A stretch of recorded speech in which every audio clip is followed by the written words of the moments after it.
think for me the most exciting one was the one on gender inequality, which was switched subtly around into gender equality.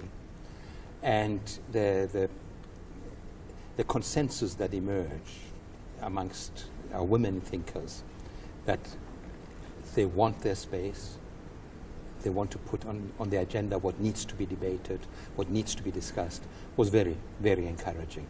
In other words, not only a critique of existing conditions, but a determination for themselves to put solutions on the table. That was very fruitful.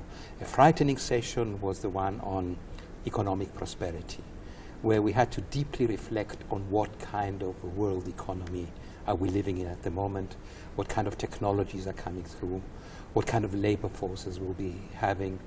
Will we all be casuals in the future? And we'll all be informal in the future? Is India our future? Is it, or is it something else? The new technologies, the fourth industrial revolution, what will it do to our youth? Is our youth ready to embrace these technologies? What kind of training systems do we have? What are we doing about social protection? What are we doing about the health status of our populations? Are we ready? Are we not ready? What are we doing about the rural areas and the rural programs? How do we support women in agriculture?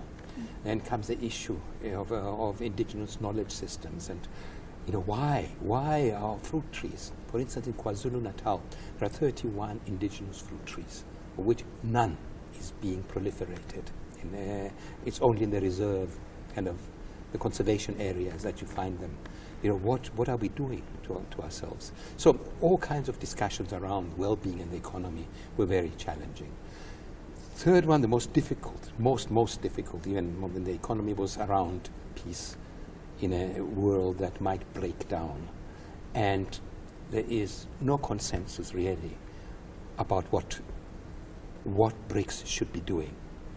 And there are people in BRICS who want the more facilitating role, leaving the United Nations and strengthening the United Nations to do its job, as opposed to people who want a stronger BRICS that can intervene and sort things out. Although there's no consensus, at least there is consensus as thinkers to start clustering ourselves into a virtual or a real peace academy, where it's not about conflict resolution, but it's about the meaning of peace and following on our traditions of peacemaking and build something new. So those were the three that really struck me.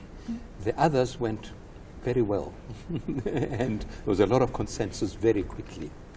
Let's talk about the natural step after these discussions is for an implementation process to start happening. South Africa's role when it comes to implementation. So we expect now our leadership to say, 20 proposals. These will go to the presidents. These will go to the Department of Education to create a meeting between departments of education and BRICS and come up with a new way of doing things. This is going to go to the Medical Research Council, for instance, to lead from our behalf the development of the vaccines that we talked about before. These will go to this or that grouping. But we see in every recommendation, as you will see, there is a practical kind of outcome. A suggestion of creating an entity of some kind in order to make it happen. So some of them are already beginning to be in existence because of the interactions that have happened. So if we get the two as a leadership track 2 activities, the Women's Forum, that becomes a track. It will be a major women's track in BRICS. It'll be a major victory. And if we agree on the creation of these vaccines and the R&D that goes with them, it will be a major victory for BRICS. The others can happen, but they don't need to be tracks. They don't have to be special, unique BRICS projects. But think of it, you would have a new development bank, you have a contingency arrangement thing, you will have a women's track, you will have a academic forum track, you will have the business council, You will have the civil society track, and then you will have this major health intervention in BRICS. That gives us a space to move on and build and build and build and learn.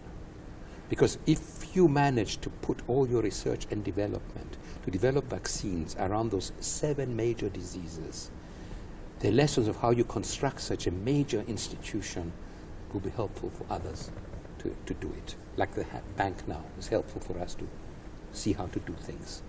So there will be practical consequences. Right. Based on your engagements over the 3 days, how would you then define inclusive development? Because all the countries, as was talked about earlier, are at various stages of development and different priorities that they have. So how would you define inclusive development? Okay.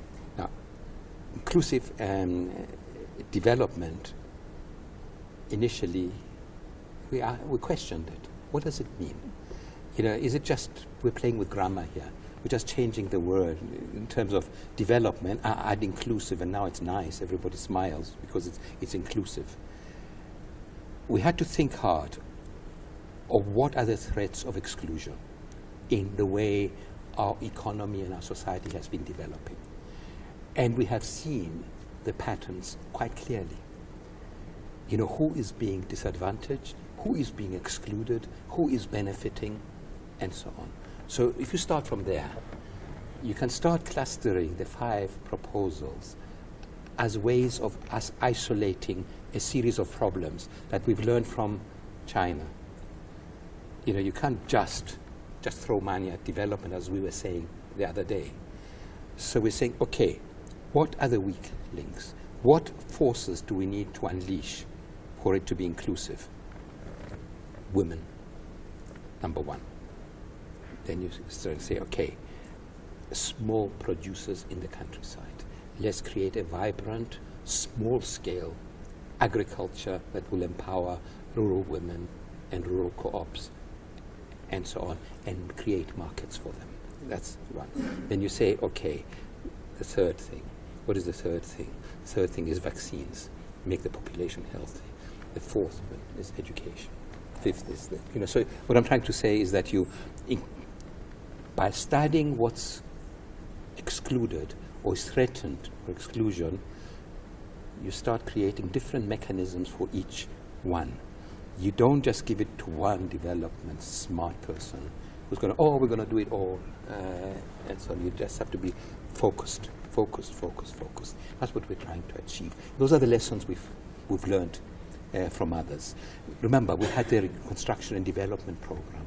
At the beginning, we thought we could have the orchestra conducted by J. Naidu, who was the minister of the RDP.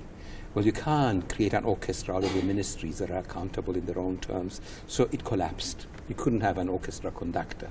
Then each ministry had to be part of the Reconstruction and Development Program. And each ministry just couldn't, and there was disarticulation between what was going on. So we've learned that how we try to do things was not right. And then we use this BRICS family to help us now think of new ways of addressing it. Mm-hmm. So that's how, so inclusive is a summary for 5 different initiatives that if we learned correctly from the Chinese, if each one succeeds, it has repercussions.